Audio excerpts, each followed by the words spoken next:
लेके आते ही ना डिवोर्स पेपर पे साइन चाहिए तेरा। आपको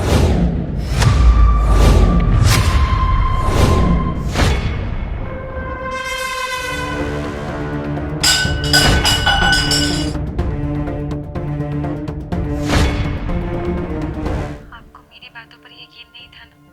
कोई बात नहीं, आज अपनी माँ की सच्चाई आप खुद देख लेना। तू पागल हो गया है? तुझसे ढंग से काम नहीं होता? वो बड़ी मालकिन साफ सफाई करते हुए ना गलती से हाथ लग गया ग्लास पर, इसलिए गिर गया। डॉक्टर साहब, आपको अपना काम याद है ना? मेरी माँ की सच्चाई सामने लानी है आज। तुझे याद है ना क्या करना है?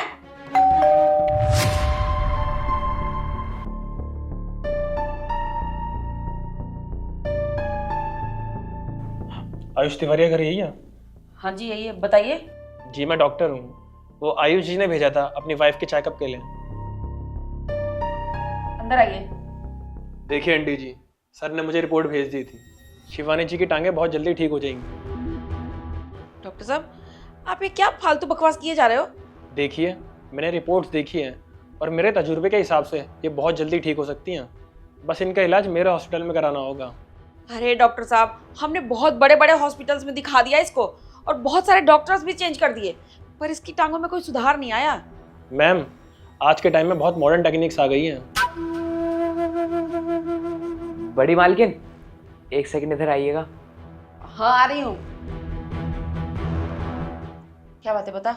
देखिए बड़ी मालकिन, मैं ना बहुत अच्छे से जानता हूँ कि आप छोटी मालकिन को बिल्कुल भी पसंद नहीं करते और आप लोग बहुत परेशान हो चुके हैं उनकी दवाइयों पर पैसा लगा लगा के।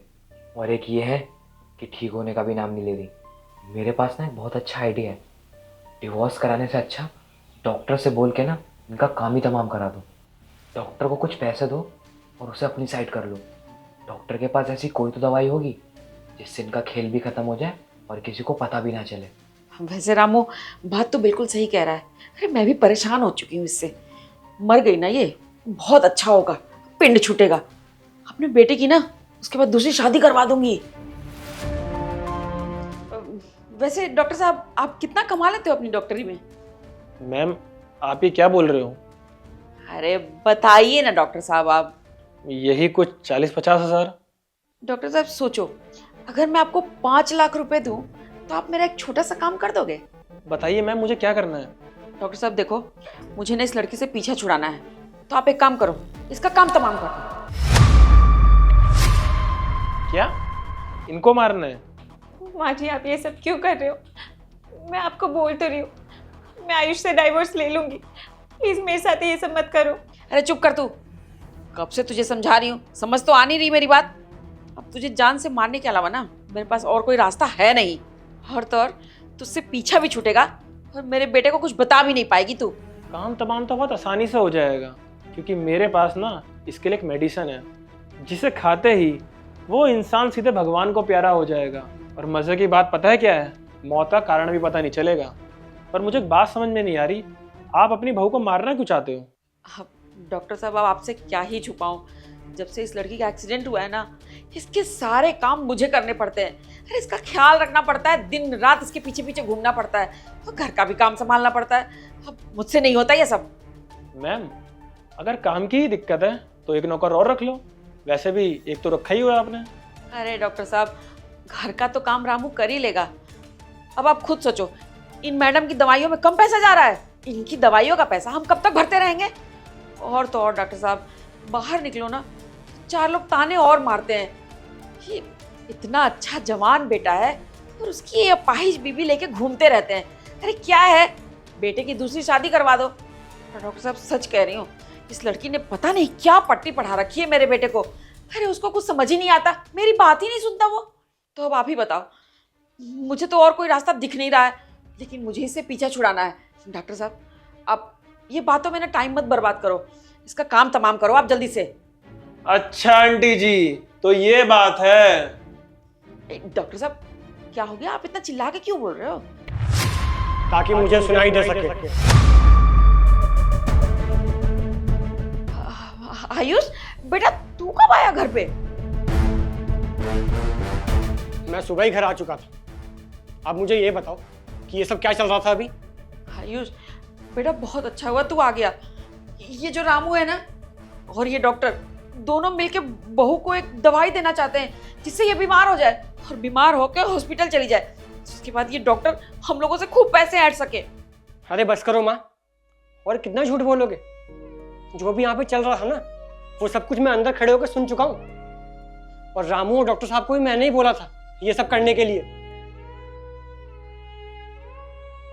माँ, जब तक शिवानी ठीक थी, इस घर को अच्छे से चला रही थी ना, आपका मेरा सबका ख्याल रख रही थी। आज इसकी ऐसी हालत हो गई है तो आप इसके साथ ये सब करोगे? जरा सोचो माँ, कल को यही हालत मेरी हो जाए और वो मेरे साथ ये सब करे, मुझे छोड़ के चली जाए, तब आपको कैसा लगेगा?